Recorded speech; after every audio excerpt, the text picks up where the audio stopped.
ರಾಮ-ಲಕ್ಷ್ಮಣರ ಸಂವಾದ. ಲಕ್ಷ್ಮಣನು ಅಣ್ಣನ ಪಾದಗಳನ್ನು ಭದ್ರವಾಗಿ ಹಿಡಿದು ನಮಸ್ಕರಿಸಿ 14 ವರ್ಷಗಳ ವನವಾಸವೆಂಬ ಮಹಾವ್ರತವನ್ನು ಕೈಗೊಂಡಿದ್ದ ಶ್ರೀರಾಮನಿಗೂ ಸೀತೆಗೂ ಕೈ ಮುಗಿದು ಪ್ರಾರ್ಥನಿಸಿಕೊಳ್ತಾನೆ.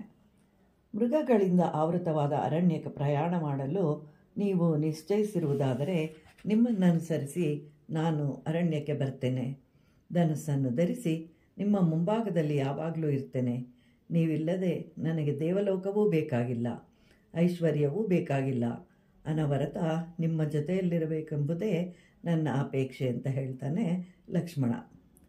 ಆಗ ರಾಮನು ಲಕ್ಷ್ಮಣನಿಗೆ, ನೀನು ಧರ್ಮನಿರತನಾಗಿರುವೆ, ವೀರನೂ ಆಗಿರುವೆ. ನನಗೆ ನೀನು ಪ್ರಾಣಪ್ರಿಯನು, ವಿಧೇಯನು, ತಮ್ಮ, ಸ್ನೇಹಿತನೂ ಆಗಿರುವೆ. ಆದರೆ ಈಗ ನೀನು ನಮ್ಮೊಂದಿಗೆ ಕಾಡಿಗೆ ಬಂದು ಬಿಟ್ಟರೆ ತಾಯಂದಿರಾದ ಕೌಸಲ್ಯೆ ಸುಮಿತ್ರೆಯರನ್ನು ಭರಿಸಿ ಪೋಷಿಸುವವರು ಯಾರಿದ್ದಾರೆ? ದಶರಥನು ಈಗ ಕೈಕೇಯಿಯ ಕಾಮಪಾಶದಿಂದ ಬಂಧಿಸಲ್ಪಟ್ಟಿರುವನು. ಕೈಕೇಯಿ ಈಗ ಈ ರಾಜ್ಯವನ್ನು ತನ್ನ ವಶಪಡಿಸಿಕೊಂಡು ದುಃಖದಿಂದ ಪರಿತಪ್ತರಾದ ತನ್ನ ಸವತಿಯರಿಗೆ ಒಳ್ಳೆಯದನ್ನು ಮಾಡೋದಿಲ್ಲ. ಭರತನು ತಾಯಿಯ ನಿಯಂತ್ರಣದಲ್ಲಿರ್ತಾನೆ.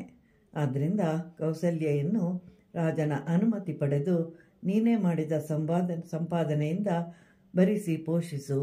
ಮಾತಾಪಿತೃಗಳ ಗುರುಗಳನ್ನು ಪೂಜಿಸೋದರಿಂದ ಪುಣ್ಯವೂ ಲಭಿಸುತ್ತೆ ಅಂತ ಹೇಳಿ ರಾಮನು ಲಕ್ಷ್ಮಣನಿಗೆ ಹೇಳ್ತಾನೆ. ಆಗ ಲಕ್ಷ್ಮಣ, ನಿನ್ನ ಮೇಲಿನ ಭಕ್ತಿಯಿಂದ ಭರತನು ಹಾಗೆ ಮಾಡೋದಿಲ್ಲ. ಒಂದು ವೇಳೆ ಆ ರೀತಿ ವರ್ತಿಸಿದರೆ ಕೂಡಲೇ ಅವನನ್ನು ಸಂಹಾರ ಮಾಡ್ತೇನೆ. ಅಲ್ಲದೆ ಕೌಸಲ್ಯಾದೇವಿಯು ನನ್ನಂತಹ 1000 ಜನರನ್ನಾದರೂ ಭರಿಸಿ ಪೋಷಿಸಲು ಸಮರ್ಥಳು.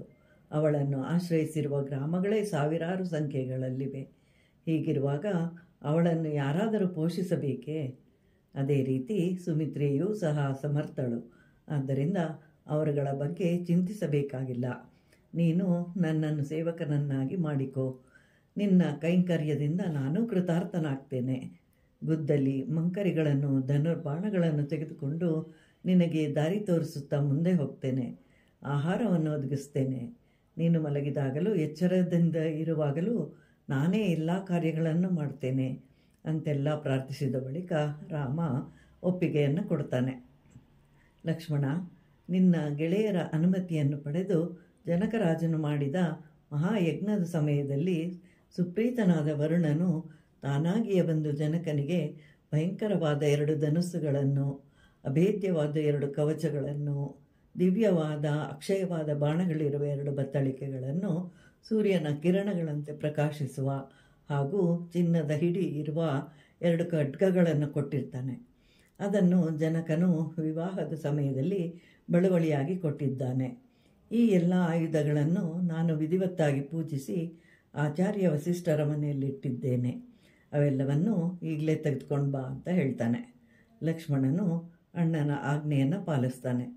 ಪುಷ್ಪಮಾಲಿಕೆಗಳಿಂದ ಅಲಂಕೃತವಾದ ದಿವ್ಯವಾದ ಎಲ್ಲ ಆಯುಧಗಳನ್ನು ಲಕ್ಷ್ಮಣನು ಶ್ರೀರಾಮನಿಗೆ ತೋರಿಸ್ತಾನೆ.